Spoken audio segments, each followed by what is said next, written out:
Welcome back to the Bears Baseball Network. Today, it is my favorite show of the offseason. It is our top 50 prospects.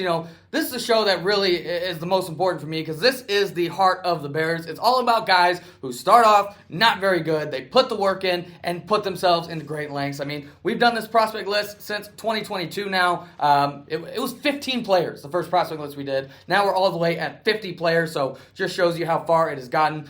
Former top prospects, Joey Burgess, former number one prospect, Rudy Montenegro Langley, former top 5 prospect, Braden King, former top 5 prospect. So these are stars of the future here in this list. So let's go ahead and jump right into it. Again, last time we did this was back in November. So there have been no tournament games played since we last did this list. All we've seen is winter training and BWL, and a lot of guys have really jettisoned up this list. So I've got not only their rank in today's episode, but I also got their rank back in November. We're going to see who's really risen up the ranks this winter. Let's go ahead and start with the number one prospect in the Bears. KJ, it's always contentious. Is the number one prospect in February going to stay the number one prospect over the winter? There's only one way to go, and that's down. But Aiden Page did retain the number one prospect. KJ, we all knew this guy was going to have a good pitching BWL, but I think even me and you, who are the biggest Aiden Page believers, didn't think he was going to be this good of a hitter in BWL. Tell me about Aiden Page, still the number one BBN prospect. Yeah, you kind of know what you get from Aiden Page. When he's on, no one's going to touch him. So, just about getting more consistent in the strike zone because when he's in the zone, no one can hit him. As for the bat, this is a guy who started the year not batting much on the B League, and he ended the year batting in the A League. So, this guy, his bat was inevitable. A ton of doubles, a bunch of home runs, and he plays a really good catcher and can play a good third base. So, this guy we thought of him going to be a big pitcher. He's kind of done everything along with still being a very good pitcher. Yeah, this guy, I think he's going to have a monster two-way season, whether he starts the season on 16 Floyd or eventually is going to get on 16 Floyd. I do think he's going to be at 16 Floyd at some point during this season, but I think he's got a chance to be a huge impact on both sides of the ball. I'm going to go in the number 2 spot. This guy was the number 4 prospect back in November. He's moved up to number 2 in the Bears, and that is Quentin Choate. Again, I think this is a guy who has a huge chance to be a two-way prospect. I think he's gotten into, really enveloped himself into pitching. I think he's going to throw strikes. He throws hard. He's got a curveball. But I think the big part of his game is going to be the offensive side of it. We know he's going to be flying around the outfield, but I think this guy has a huge chance to hit over 400 this season with some power. I think Quentin Choate has that superstar potential that you want to see at the top of the prospect list. So Quentin Choate, surely a top 3 prospect now in the Bears. Bernie, there's not a single player on this list who has moved up more spots than our brand new number 3 prospect. He was number 18 back in November. He's moved all the way up from the winter to number 3. Bernie, Parker Kugler, what a rise it has been for him this winter. This guy, again, we all liked back in November. We all liked him. Top 20 prospect. Nothing to sneeze at, certainly. But this guy has put in the absolute work this winter, Bernie. Now a top 3 prospect, a chance for that superstar potential. Tell me about Parker Kugler. Yeah, I know we got a lot of high upside guys on this list here, but I don't know how many higher upside bats we have than Kugler on this list. Big kid, I've seen him grinding free swing. This kid hits the ball very hard. Like you said, I think he stepped up his work ethic the longer he's been here, and I think that he is primed now to be on that Floyd roster and see what he can do with some of his opportunities, and maybe he ends up being one of the stars in that squad down the stretch. KJ, we'll break up the rest of the top 10 here into 2 groups. Let's start with number 4, 5, and 6. All 3 of these guys were top 10 prospects back in November, so still in the top 10 here. Benny Wanner, Henry Wires-Mueller, and Landon Durbin. All 3, again, very good winners from all 3 of them. Good BWLs, and all 3 of them, I think we are as high on them now as we were in November, if not even higher. Which one of these 3 is maybe your favorite right now? Who do you think's got the most potential? What do you think about Benny Wanner, Henry Wires-Mueller, and or Landon Durbin? Yeah, a guy I didn't know much about before the winter was Landon Durbin. I kind of heard he was more of a defensive specialist, but not only did his defense, go above my expectations, he was really flawless defensively. His bat was pretty legit in BWL, and he's facing older pitching, better pitching than he's ever seen. He was taking good at bats and hitting some balls hard. So Landon Durbin's a guy that really impressed me this offseason, a guy I didn't really know much about. Definitely got him on my radar. Bernie, the rest of the top 10 here, number 7, 8, 9, and 10. 7, 8, 9, they were in the top 10 before. That's Lucas Perry, Nolan Chilton, and Seth Mullen. All 3 of these guys I think we really liked in November. I don't know much has necessarily changed. I think I would say at least like these guys as much as I did in November, if not, especially on Lucas Perry, like him even more than I did in November. But the number 10 guy, Bernie, so I really want to focus on, he's another big riser, up 10 spots. He was number 20 in November, now into the top 10. We're starting to talk about future stars and superstars. Tell me about Madden Hammontree, a guy who, again, I think has come a long way pitching, hitting, and defense. All three aspects of the game, he's come a long way this winter. What do you like about Madden Hammontree? Yeah, you know, it was one of those guys that when he joined, you know, I know myself at least was a little unsure of. Wasn't sure about the work ethic, right? Kind of see how it plays out. But I thought really once the season, then once we got started in the winter, this guy's worked his tail off. Kind of like we talked about his teammate a little bit, Quentin Choate. But Matt and I saw him hit the cage, you know, probably for the first time in a couple months, a couple weeks ago. And I was like, I walked up to Kennedy and I was like, hey, Kennedy, this guy hits the ball extremely hard. I think he's going to have an opportunity on that 14 Floyd squad to be a starter and you know, be one of the better players on that squad. KJ, moving into number 11 through number 15. I'll read them out real quick, and then I want to get your thoughts on two players in specific. Number 11 is Fletcher Chastain. He's up 5 spots from where he was in November. Dane Pastrana is number 12. Carson Warner, number 13. Ben Chartrain is up 9 spots from number 23 in November. He's number 14. And Colin Zufall is up 10 spots from number 25 to now number 15 here in our top 15 prospects. KJ, we already talked about Dane Pastrana, Ben Chartrain, and Colin Zufall last week on our Sleepers and Breakouts. So if you want to hear more about them, go ahead and check that out. But I want you to give me about 20-30 seconds on Fletcher Chastain and 20 or 30 seconds on Carson Warner. What do you like about these guys heading into 2025? Both these guys are up spots from where they were in November. What do you think has kind of moved them up the prospect list this winter?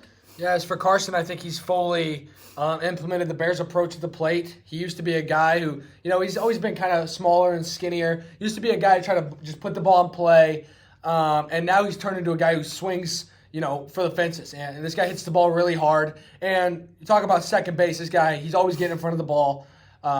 You know, he's got a good arm, and he's really dedicated this winter. He's in pitching. He's in every program. He's here on Mondays, Tuesdays.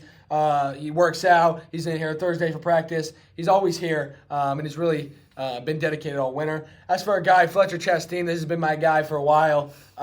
You know, he was drafted in the BWL very late in the draft, and when he got a chance, you know, he took advantage of it. I think he ended up starting the championship game in the lineup.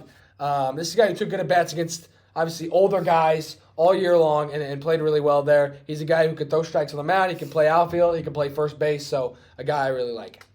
Moving in number 16 real quick. I want to keep going by 5, but I did want to address number 16. This is a guy who has done one Bear activity. He's been in one practice. Is a brand new player. I think you got at least eyes on him. I don't think you got to see him practice. Bernie, you haven't even seen this guy yet, so I'll talk about James Allison very quickly. For a guy to join the Bears and immediately get into the top 20 prospects, it just tells you he's got the size, he's got the power. I was watching this guy absolutely mash in the cage. There's not a lot of guys who join the Bears and immediately have that swing for the fences approach. James Allison does. I think from his bat alone, he is a top 20 prospect in the Bears. But Bernie, the rest of the top 20 here, we got Jude Blattner at number 17, Colin Sandler at number 18, Atticus Slocum jumps up 3 spots into the top 20 at number 19, and Fitz Dotson jumps up 4 spots into the top 20 here at number 20.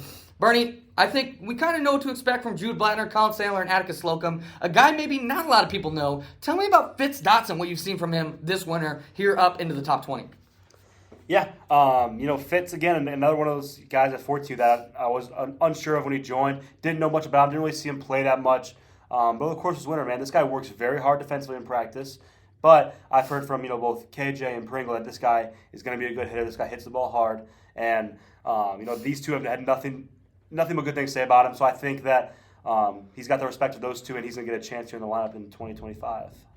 Moving in, I'm going to stick with you, Bernie, here, moving into number 21 through number 25, because I've got 3 of 13U players, 3 guys at your age at number 21, 22, and 23. That is J.R. Welty, Colin Toms, and Owen Clark, back to back here in the 21 through 23 spot. Number 24 is Johnny Armbruster. He's up into the top 25, up 4 spots. And Max Sandler, who's up into the top 25, where, you know, he's up from where he was in November. But I want to focus on those 3 12U guys, Bernie. Maybe give me a sentence or 2 about each of them. J.R. Welty, Colin Toms, and Owen Clark. What do you like from them this winter? What do you expect in 2025? Yeah, I'll start with the first guy there, JR. You know, this guy, not much competitive baseball in his life, has already been able to come in and take good at-bats off guys like Owen Lewis, Harrison, Rudy, those top dogs. Sky's the limit for his bat. Colin Toms, I think he's improved a ton in pitching this offseason, been in precision with KJ and Robbie. He's worked really hard. I think he's going to be one of Burns' best pitchers, if not one of my arms. And the last one was Owen Clark. This kid joined. He's a great athlete. Joined in the middle of the winter, great athlete. I think it's going to take a little bit of time to kind of put it all together.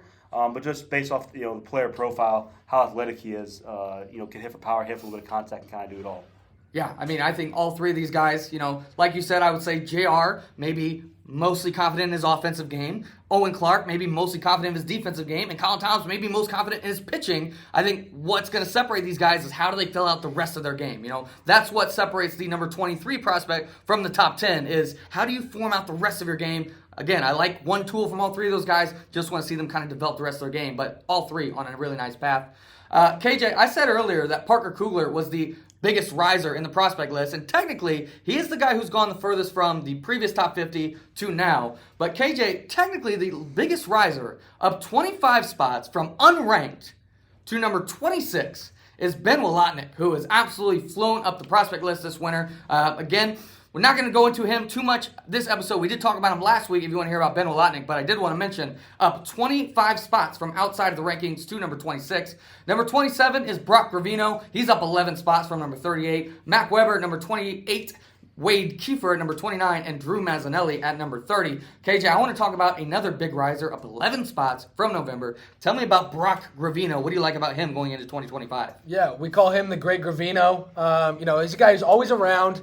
I haven't really ever talked to the kid. I just see him always here. He's always here. I know he's in free swing. I know he's up here on Monday nights doing all different kinds of programs. I know he catches, and I know he's got a great body that we want at that age. And he's a guy who's kind of been invested this offseason.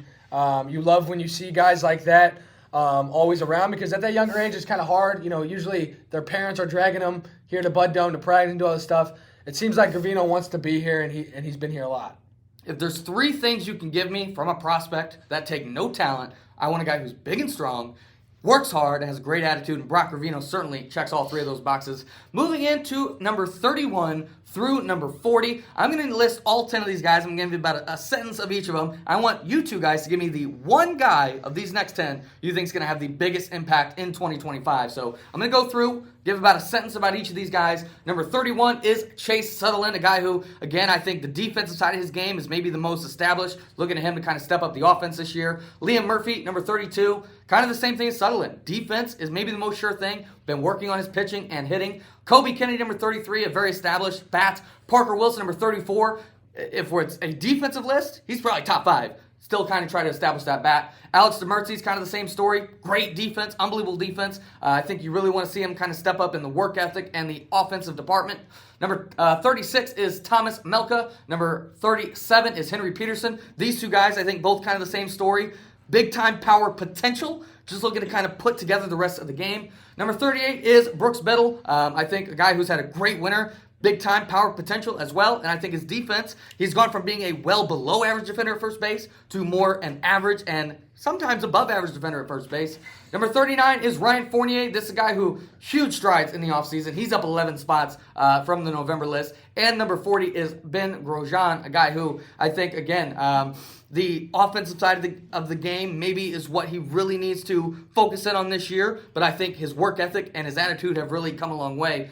So these 10 guys, Chase Sutherland, Liam Murphy, Kobe Kennedy, Parker Wilson, Alex DeMertzes, Thomas Melka, Henry Peterson, Brooks Biddle, Ryan Fournier, and Ben Grosjean. KJ, who's going to be the biggest impact from these 10? Yeah, I like a lot of guys on this list. I love Henry Peterson. I love Brooks Biddle. But when we talk about making an impact, whatever team Liam Murphy's on is going to get a sure thing on defense, a very good infielder. They're going to get a guy who takes good at-bats, and he's shown some flashes of some pop this offseason, and a guy who's going to throw strikes on the mound. I think Liam fits all those criterias. Again, he's a good athlete. He's got good size, and Liam's definitely has had a big offseason. Yeah, this is a guy who I could easily see a top 20 prospect when we do this list again in August. Bernie, how about for you here? Who do you think is going to be the biggest impact in 2025? Yeah, I'm going to go down toward the bottom of that list here. Take Brooks Biddle for that 12U Bell squad. I think that he's just going to have an opportunity to hit in a prime spot on that team. He's going to be a big impact. I just want to say I love Brooks. Brooks Biddle, big fan of his from me. I mean, this is a guy who's really turned it on, especially since the turn of 2025. This guy's had a great couple months here. Moving in here to the top 50. For these guys, you got a couple guys who maybe a little bit further away from the top team than some of the guys higher on the list, but guys who were looking a little bit more long-term. So instead of 2025 impact from these guys, I'm going to read all 10, give a sentence about each. I want you to tell me which of these guys you think could be in the top 25 prospects when we do this list again in August. So don't really care about what to do in 2025, but who's going to rise up the prospect list the most of these next 10 guys when we do the list again. At number 41, we got Zach Arnold. This is a guy who really one of the biggest risers for me in terms of what he was at the beginning of the winter to what he is now. I think this guy has really stepped up to a serviceable defender, a serviceable hitter, and a serviceable pitcher. He doesn't really have a pure weakness on the field. He just needs to develop that upside, either with the bat or with the pitching. 42 and 43, back-to-back, we got Trey and Clay Lede. I will say, I be honest with you, back in the fall, I think Trey was the better of the two Ledes, but I think Clay has really worked hard this offseason to kind of close that gap, and I think these two are really close together right now, Trey and Clay Lede, both very solid defensively. Again, need to build size, need to build the bats. Number 44, James Rogers. I would say a pretty sure thing with the glove. Need to see more from the bat from him. Number 45, maybe the opposite, Gabe Brown. He's got the bat, at least the potential. Need to see more aggressiveness in games from him and need to see him find his way on defense. Number 46, Hugh Holloway. Kind of what I said about Zach Arnold. Solid defender, solid hitter, solid pitcher, but needs to become great at one of those three things. Carter Ellers, number 47. I think is really going to prove himself defensively this year. Need to see more from the bat. Number 48, Sam Marquardt. Another guy who, again, has really turned his career around in baseball. You know, he joined the Bears. He didn't necessarily know how to work hard, didn't necessarily know how to be involved, has really thrown himself into becoming a better baseball player. Number 49, Hunter Fallon, kind of the same thing. Again, at the beginning of the fall, didn't know how to work hard, didn't know how to field the baseball. Now he's really dedicated himself to working hard. And number 50, Everett Faber. I mean, this guy is doing everything you need to do to become a good player. He's here multiple days of the week. He is really putting all he has into these practices. Bernie, like I said, these guys maybe a little bit further away from the top team than earlier in the list. But who do you think is going to really fly up this prospect list in 2025? Yeah, I'll take Clay Lede. All of the coaches, every single coach on the Bears has told me this guy's had a great offseason. So the work ethic, I think, for an 11-year-old is outstanding. I think that's the number one thing you look for. And I don't see a reason why this guy's not going to fly up the rankings here in the next season. Yeah, like I said, in the fall, I would say Trey was good and Clay, Clay was just okay. Trey was the better one, clearly. But this winter, I don't know if Clay had a chip on his shoulder. I know he heard people, the whispers, but he has really grinded this winter and he has caught up to Trey. And I think this guy's just going to keep flying upward, Bernie. KJ, how about for you? Who's going to fly up this prospect list?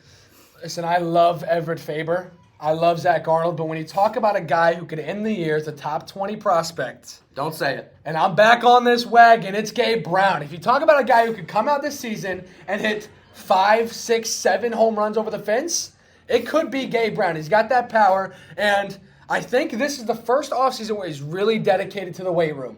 I know he's been here every workout. I know he's working out outside, going to the gym on his own, lifting some big weights there. So when you talk about size and pure power, I mean, if we were going off pure power and size, Gabe Brown is top 10 on this list. And so I think there's a world where he knocks out a bunch of home runs and rises up this list like crazy. Yeah, I mean, the quickest way to become a big-time player in the Bears is to hit for power, and certainly of these 10 guys, I think Gabe Brown definitely the most power potential. So that is going to do it for our top 50 prospects. The next BBN episode is going to be right before the start of the spring season, so we're going to give you all of our spring season 2025 predictions. But until then, enjoy your spring break, and let's get ready for some 2025 Bears baseball. I'll talk to y'all next week.